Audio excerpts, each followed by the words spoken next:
সব ইচ্ছা পূরণ না হওয়াটাও রহমত হতে পারে, কারণ আল্লাহ যা আটকে রাখেন তার বদলে আরও ভালো কিছু জমা রাখেন মহান আল্লাহ তাআলা। বেশি কিছু পাওয়ার চাইতে শান্তিতে থাকার নেয়ামতটাই বড়, আর সেই শান্তি আসে আল্লাহর ওপর ভরসা রাখলে। আসসালামু আলাইকুম, সবাই কেমন আছে? আলহামদুলিল্লাহ, আমিও ভালো আছি। তো দেখতে দেখতে কিভাবে যে সময় শেষ হয়ে যায় সেটা আসলে আমি বুঝতেই পারি নাই। একটি বছর শেষ হয়ে গেল, এই তো মনে হলো সেদিন তারাবি নামাজ পড়লাম, ইফতার খেলাম, রোজা রাখলাম, তো আবার এক বছর শেষ হয়ে আবার চলে আসলো সে মাহে রমজান। তো আজ থেকে আমরা তারাবি নামাজ পড়বো, এটা যেমন মনে একটা শান্তি লাগছে, ঠিক আমার মনে আজকে অনেক বেশি পড়ছে আমার বাবার কথা। এই দিনটা না, আমার বাবা কত কথা আমার সাথে বলতো তারাবি নামাজ পড়তে যাওয়ার আগে। বাবা যে কত হাদিস, কত কথা বলতো, আর আমাদের যারা মানে কবরবাসী আছেন, কবরে যারা শুয়েছেন তাদেরকে নিয়ে বাবার মুখ থেকে যে কত কথা শুনেছি, সেই কথাগুলি আজ আমার শুধু কানে বাজতেছে। মনে হচ্ছে আমার বাবা আমার সাথে আছে, কথা বলতেছে। সত্যি আমার অনেক বেশি বাবাকে মিস করছি আজকের এই দিনটাতে। তো যাই হোক, আমি ইমোশনাল হয়ে যাব, যেহেতু আমি আমার বাবাকে, আমার বোনকে হারিয়েছি, খুব ভালোবাসার মানুষ দুজন।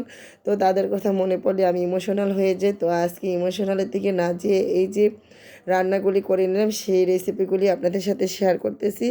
এগুলি হচ্ছে আমাদের চাঁদপুরে যে চেওয়া মাছ বা কাক্কা মাছ, সাথে আছে একদমই নদীর মাছ।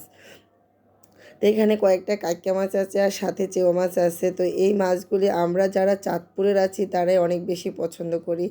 তো আসলে এই কাক্কা মাছটাকে আমি ছোটোবেলায় বোবা মাছ বলতাম, এই মাছটা আমারও বেশি পছন্দ।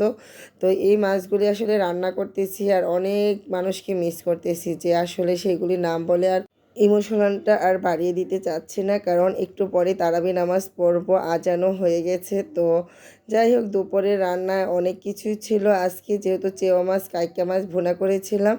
তো আসলে এই ভুনাটা অনেক বেশি মজা হয়েছিল। সাথে আরেকটা মজার রেসিপি তৈরি করেছিলাম, সেটা হচ্ছে লাউ মানে ভাজি। আমি তো সবসময় লাউ মাছ দিয়ে রান্না করি, আজকে ভাজি করেছিলাম। আর এই যে কাইক্কা মাছ 2 পিস দেখাচ্ছে, এটা যে কত লোভনীয় দেখাচ্ছে না।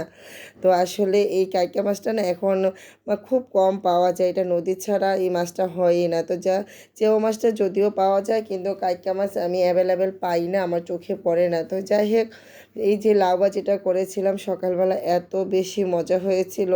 লাউ তো অনেকভাবেই খাই, কিন্তু আসলে ভাজিটা খাওয়া হয় না। আর এদিকে আমার মায়ের হাতের ভর্তা ছিল,